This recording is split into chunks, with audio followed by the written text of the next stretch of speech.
We got the beefy boys in the building, 99 kg Superfight coming in hot Thursday, October 23rd at the Coca-Cola Arena. I heard you were talking about putting on some weight. That's why I called you beefy. Beefy is a good thing.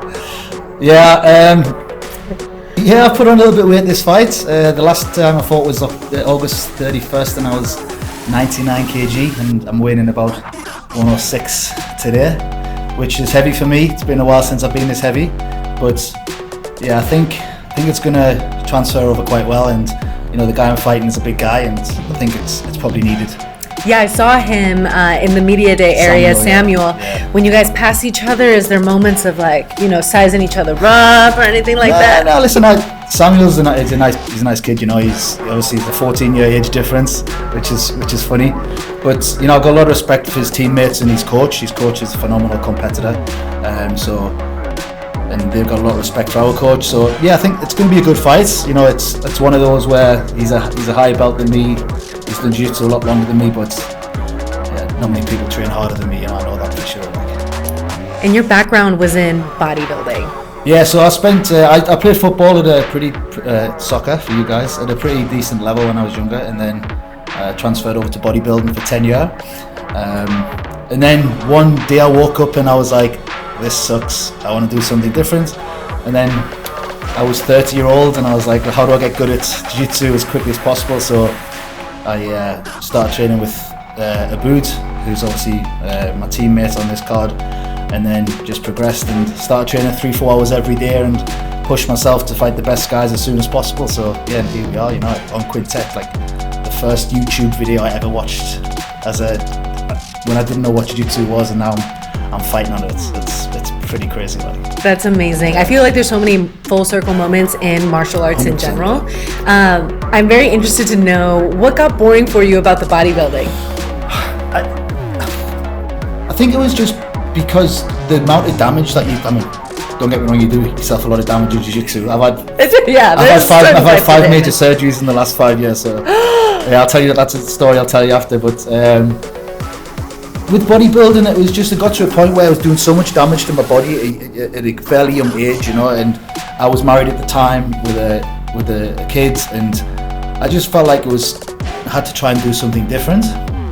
So yeah, I just kind of woke up one day and it was like the day before I was like, oh, I need to get big, and then the next day I woke up, I was like, this is stupid, I want to do something different. And then I always loved martial arts, and Carl, who's one of the commentators, actually took me and he said, come, I'll teach you some grappling. And the first session I ever done in jiu-jitsu was with Carl, so I have a lot to thank him for. He basically lit the fire in my belly. So yeah, and if you want to ask about the injuries, I can give you a story about that. There's it might go on a long time though. I've had a lot of bad injuries. Yeah, injuries in jiu-jitsu are definitely very, very crazy. But when it comes to getting involved in jiu-jitsu in general, Renzo Gracie's a big part of what we're doing with Quintet. He says he's never selling jiu-jitsu, he's selling self-confidence. Yeah. So obviously you get a lot of confidence when you're lifting, you're doing things for your physique and your aesthetic.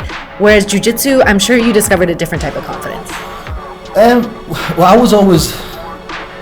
When I was bodybuilding, I was always a big guy who thought he was tough but wasn't tough.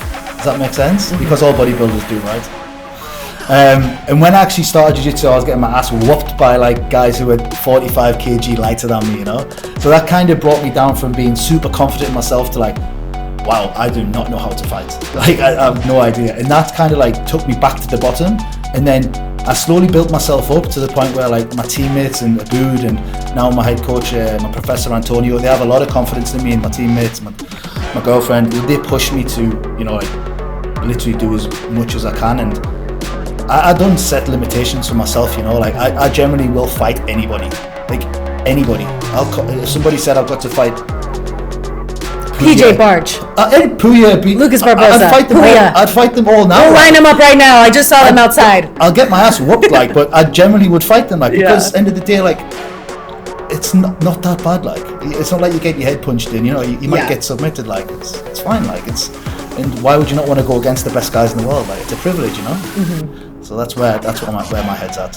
So that's how I can tell you have a competitor mentality, because for me, sometimes I'm like, oh, if I can get a competition against someone that's like easy for me to beat, I'll take it. But real competitors are usually like, no, I want to fight the best of the best. No, listen, I'm always pretty open, and Is it good to fight guys who are lesser than you sometimes? Yeah, it is, because you get to, like competitions can be, you get nervous, right? So sometimes when you get out there and you try new things that you've learned in the work, you're like, okay, well, I'm confident to try that on a better guy.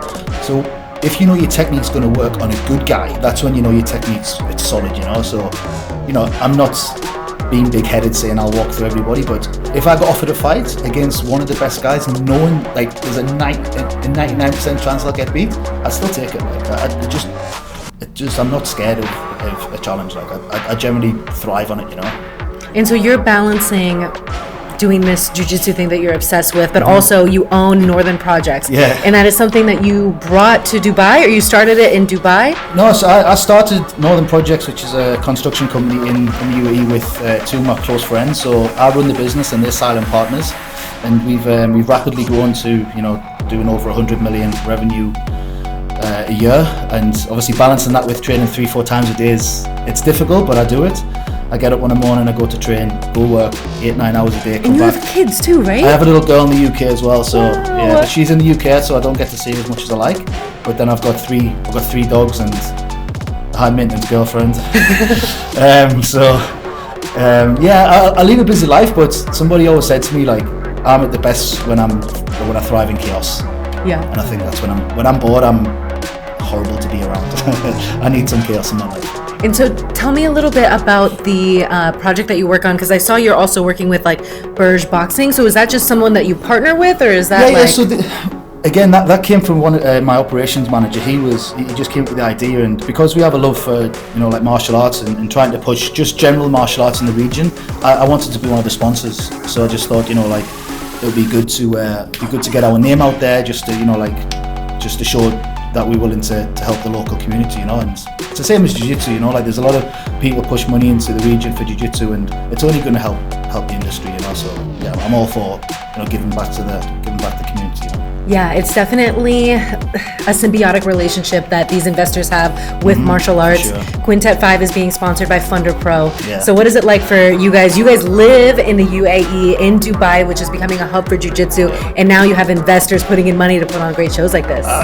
It's crazy, I mean, all the other competitions I've fought in have been competitions. I've done, this is my third Superfight in this year, and none of them have really come close to this, the production, the standard of athletes that's on the card, the arena, it's Coca-Cola Arena, what the hell, and so to be even considered on this card is crazy. And obviously shout out to Tarek, because he approached me and asked, and I was I didn't even think, I was just didn't even ask about money or anything. I was just yes, I'll fight. And he's do you know who you're fighting? I was I don't care, I'll fight. Wow. I didn't even ask. I was anybody, it's fine. That's the type of attitude you have, and that will take you so far of places. What are your immediate goals within jiu-jitsu? Retire on top. I don't know, I think selfishly, I'm going to take probably a few months off after this, because I've competed every 3 weeks for pretty much 2 years now straight, so my body's a bit beat up. So maybe some more super fights next year. As I said, anywhere in the world I'm willing to go, because I have a good sponsor who helps me out a lot. Scramble. I wish. I don't have any, I saw a scramble rash guard and I'm they must be taking care of you. I have an individual sponsor who from the UK who's on the rash guards and stuff, who helps me out a lot. But we want to grow the gym.